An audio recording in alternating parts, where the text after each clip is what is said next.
Hello everyone, in this video I'm going to show you how to add comment mode to design in Canva. So for you to add comment or comment section to your design in Canva, this is how you can get it done. So for you to do that, you click on this button, this editing button on the Canva home page, which also has the pencil icon beside it. You just click on it, then the drop down is going to come down, then you can add the feedback or comment section.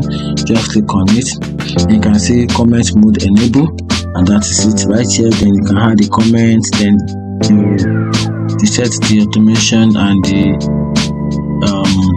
the start conversation button for the comment. So let's do this how you can do that. So you click on add comment, then you can add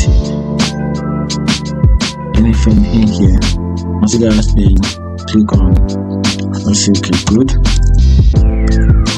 Okay, so you add your comment.